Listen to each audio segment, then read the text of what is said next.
খেলা নিয়ে ট্রোল করে কিন্তু তারা নকআউট পর্বে বাদ পড়ে গিয়েছে জার্মানি। সেই উদ্দেশ্যে যে আর্জেন্টিনাকে কিছু বলবেন কিনা? ভাই মোবাইলটা পিছিয়ে নেন না ভাই। এটার ব্যাপারে কিছু বলার নেই, মাত্র বললাম যে হচ্ছে অন্যের ক্রেডিট ওরা নিজে দিতে সবচেয়ে বেশি পছন্দ করে, যাদের নিয়ে এত লাফালাফি করতেছে ওরাই তো এই পর্যন্ত আসতে পারলো না ভাই। আচ্ছা, এখন পর্যন্ত নরওয়ের যে ফ্যান দেখা যাচ্ছে আসলে কি তারা নরওয়েকে ভালোবাসে না গিফট করছে? অ্যাকচুয়ালি এরা হচ্ছে গুপ্ত, যেটা বললেন না আপনি, এরা সবাই হচ্ছে ব্রাজিল ফ্যান হচ্ছে, একটাকে বললাম সরি আর্জেন্টিনা ফ্যান, এটাকে বললাম যেটা ওরা হচ্ছে আজকে নরওয়েন্টিনা হয়ে গেছে। ঠিক আছে, ধন্যবাদ।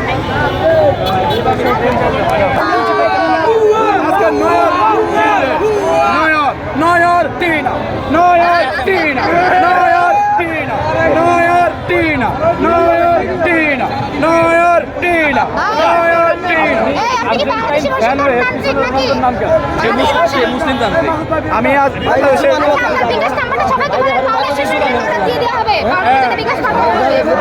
আমার বিকাশ নাম্বার বাংলাদেশের সবাই ছিল, মাসুদ মিয়া বললে সবাই অবশ্যই আপনি আর্জেন্টিনার জার্সি পড়ছেন, আপনার পিছনে রোনালদোর নাম কেন? আর্জেন্টিনার পিছনে রোনালদোর নাম আছে একজন। রোনালদোর সাথে আমার জড়িত আছে, রোনালদোর সাথে আমার সম্পর্ক আছে, রোনালদোর সাথে আমার প্রতিদিন কথা হয়।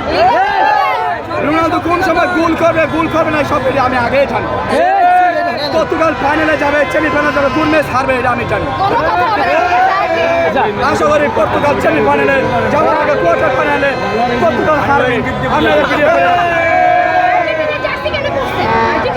আমি একজন আর্জেন্টিনা ফ্যান, আমি আর্জেন্টিনা ফ্যান হয়ে আমি চাই না কখনো ব্রাজিল কোয়ার্টার ফাইনালে যাও।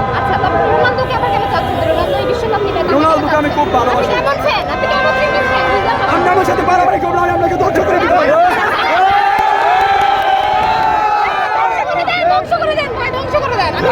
আমি আপনাদের রিপোর্টে আমি ধ্বংস করতে 1 সেকেন্ড সময় লাগবে। বাংলাদেশের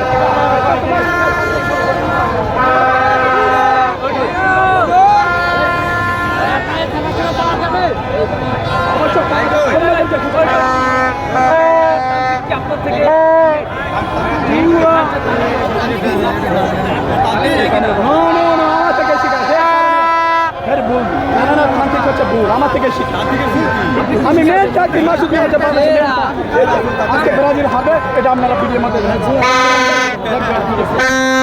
খেলার পরে কি হয় অবশ্যই পাওয়া যাবে, না হলে ওপেন হয়ে ঘুরবো আমি।